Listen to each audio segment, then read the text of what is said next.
Tutorial के इस भाग में मैं आपको एक सरल प्रोग्राम बनाने का मौका देता हूँ। यह प्रोग्राम हमें सूची से नाम चुनने का मौका देता है।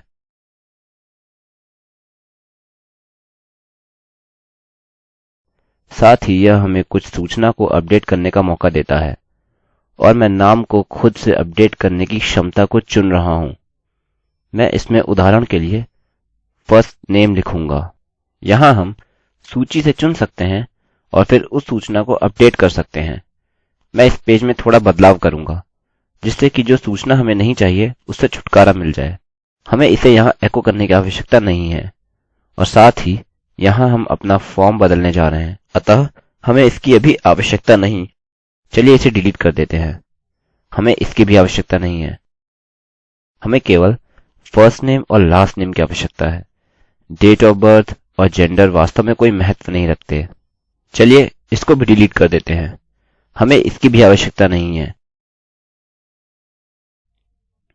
ना ही इसकी। अच्छा, हमने कर लिया। यह ट्यूटोरियल सुविस्तृत नहीं होने जा रहा है और ना ही पूरी तरह से सही होने जा रहा है। हालांकि यह आपको दर्शाने जा रहा है कि कैसे अपने रिकॉर्ड्स को HTML सिलेक्ट बॉक्सेस में लागू करें। और इसके साथ ही आपको दिखाते हैं कि कैसे सूचना को आपके चुने गए आधार पर अपडेट करें। जैसा कि आप देख सकते हैं, मैं कुछ डेटा व्हाइल लूप के भीतर बनाने जा रहा हूँ।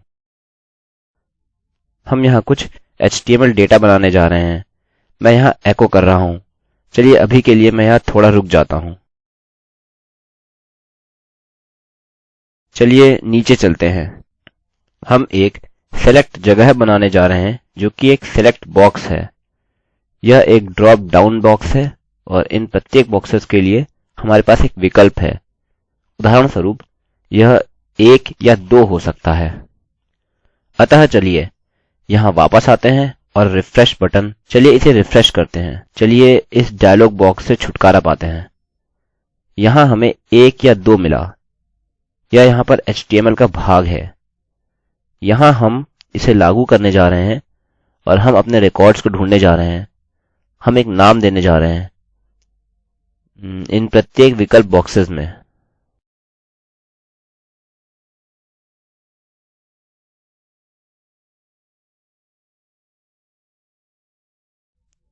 मैं प्रत्येक रिकॉर्ड के लिए एक विकल्प नाम दूंगा जो हमें मिले हैं।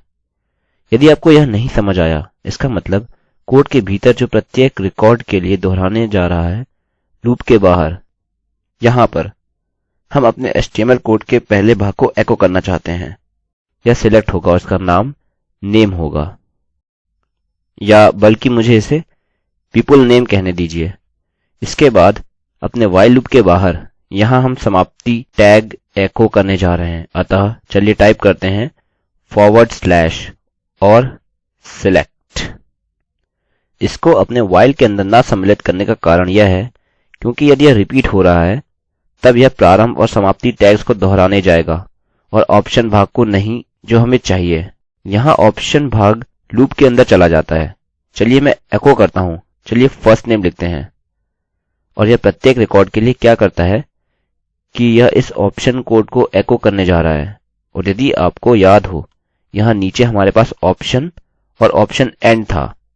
यह बार बार दोहराया जा रहा था। अब हमारे पास यहाँ सिलेक्ट भाग है और यहाँ सिलेक्ट एंड। हम चाहते हैं यह एक बार एको हो। यह एक बार एको हुआ और यह डेटाबेस या टेबल में प्रत्येक रिकॉर्ड के लिए एको हुआ। आप इसे रिफ्रेश करके जांच सकते हैं। ओह, हमारा कोड कहाँ चला गया? पीछे देखिए और खोजिए गलती कहाँ है। वास्तव में हमें इस भाग को यहाँ बदलना चाहिए। इफ स्टेटमेंट को हम अपने सबमिट बटन के लिए अब और नहीं देख रहे हैं, अतः हम इसे डिलीट कर सकते हैं। अतः अब मान रहे हैं कि सब कुछ सही है। हम रिफ्रेश करेंगे और हमारे डेटाबेस में रिकॉर्ड्स के हर फर्स्ट नेम का एक सूची बॉक्स मिल गया है। अब मैं चाहता हूं कि यह अच्छा दिखे और अतः मैं कोड में सरनेम या लास्ट नेम कहूंगा। अच्छा, रिफ्रेश करें। यह सचमुच में HTML कोड को इस्तेमाल करने के लिए एक सरल तरीका है। अब हम ऑप्शन के बारे में बात करने जा रहे हैं। हमें प्रत्येक ऑप्शन के लिए एक नाम की आवश्यकता है और प्रत्येक का नाम ID होगा। यदि मैं रिफ्रेश पर क्लिक करता हूँ और अपने पेज सोर्स पर आता हूँ, आप देख सकते हैं कि हमें यहाँ प्रत्येक में 1 2 3 4 मिला। यह सचमुच में बहुत लाभदायक है क्योंकि अब हम केवल नाम से जाने के बजाय यूनिक रिकॉर्ड्स अपडेट कर सकते हैं। अतः यहाँ मैं अपना अपडेट फॉर्म बनाना शुरू करूँगा। मैं अपने सिलेक्ट के बाद अपना एक इनपुट बॉक्स रखूँगा और यह टेक्स्ट होगा। नेम टू चेंज होगा। यह वह है जिससे बदलने जा रहे हैं। अगला हम एक और बटन बनाएंगे और एक और सबमिट बटन नामक अन्य इनपुट एलिमेंट जिसकी वैल्यू चेंज होगी। यहाँ मैं अभी फर्स्ट नेम बदल दूंगा केवल एक उदाहरण के लिए। अतः यहाँ हमारे फॉर्म का आधार है।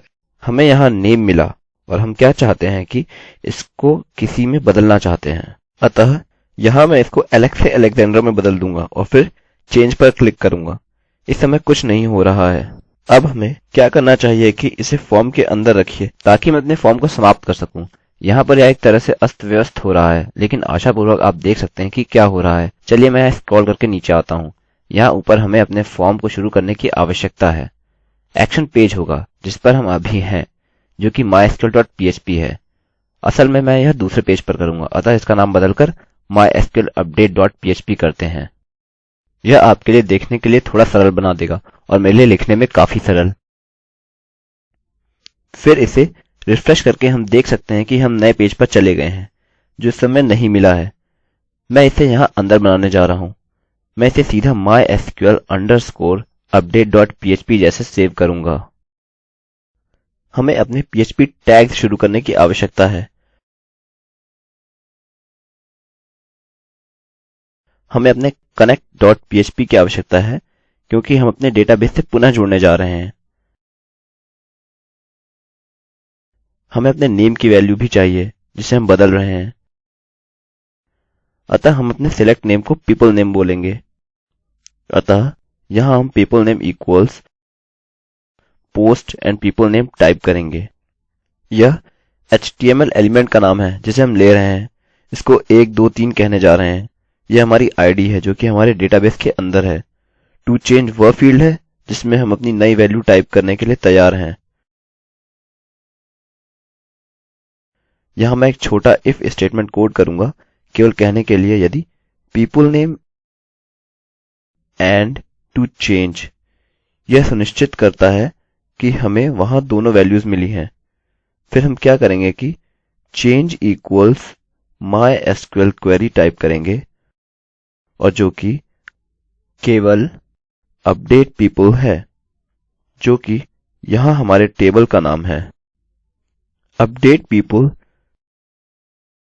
set first name equals to change where first name equals, नहीं वास्तव में हम नहीं कर रहे हैं, हम इसे id से बदल रहे हैं। यह नहीं है।